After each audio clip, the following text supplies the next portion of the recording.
Welcome to The Explainer. Today, we're going to dive into something really fascinating, the art of truly fooling an artificial intelligence. And, the real trick isn't what you might think. It's not about making an AI blind. It's about making it see something that just isn't there. So let's start with an idea we can all probably relate to. If you want to hide from, say, a security camera's AI, you just block its vision, right? I mean, it seems totally logical.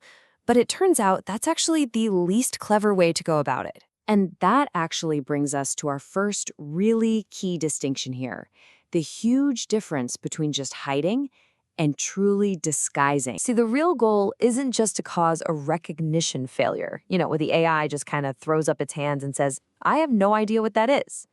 No, the goal is way more specific, way more strategic. It's something called targeted misclassification. This is where you actually want the AI to look at you and confidently identify you as something completely, totally different. Okay, let's break that down. So on one hand, you've got recognition blocking. That's just simple information removal. Think of it like putting a big black box over an object in a video. But an adversarial patch, that's all about information manipulation. One is basically just obstruction. The other, that's true deception. And this quote just puts it perfectly. You're not trying to become invisible at all. You're basically putting on a digital costume. The goal is for the AI to look at a person and, with 100% certainty, see a toaster. That right there, that's the art of the digital disguise. All right, so how does this whole digital disguise thing actually work under the hood? I mean, how can a simple-looking patch on a shirt make a powerful AI see a piece of furniture? Well, to get that, we've got to look at how the AI itself thinks. And to get there, we first need to wrap our heads around a concept called embedding space. Now, I know, it sounds super complex, but the core idea is actually pretty intuitive. So an embedding space is, well, you can think of it as the AI's internal map of reality. It's a huge, high-dimensional map where it plots every single concept it knows. So all the dogs it's ever seen, they get clustered together in one dog neighborhood. All the chairs are another, and all the people are over in their own little territory. The key thing to remember is this. On this map, being close together means being similar. An adversarial patch, then, is kind of like a GPS spoofer for this mental map. Its one and only job is to add just the right amount of visual noise to literally drag the data point for person out of its home territory all the way over to the chair territory.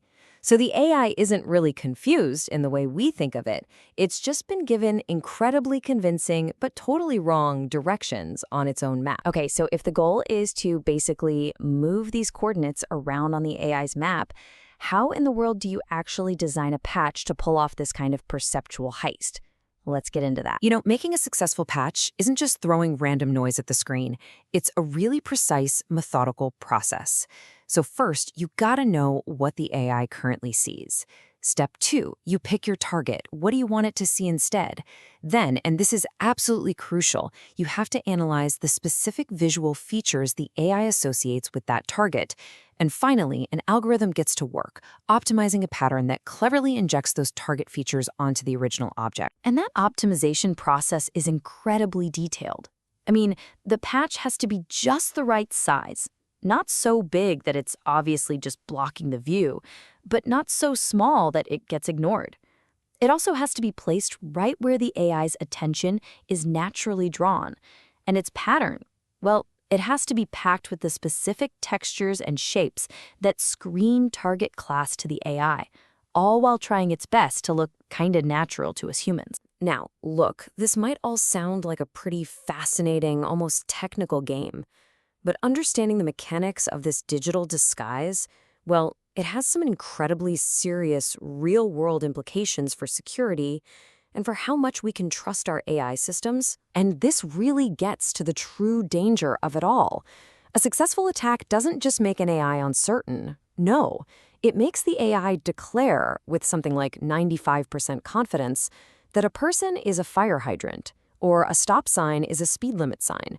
The attack doesn't create doubt. It replaces certainty with false certainty. Just take a look at these numbers here. So before the patch, The AI is 95% sure it's seeing the correct object. But once you apply that patch, its confidence in the correct object absolutely plummets down to 5%. And its confidence in the wrong object, that skyrockets to 92%. It hasn't just been confused. Its entire conviction has been completely hijacked. And all of this leaves us with a really critical question, doesn't it? As we integrate these AI perception systems into literally everything, from self-driving cars to medical diagnostics to public security, how do we build systems that are actually robust against this kind of sophisticated, confident deception? Because understanding the attack, well, that's always the first step to building a solid defense.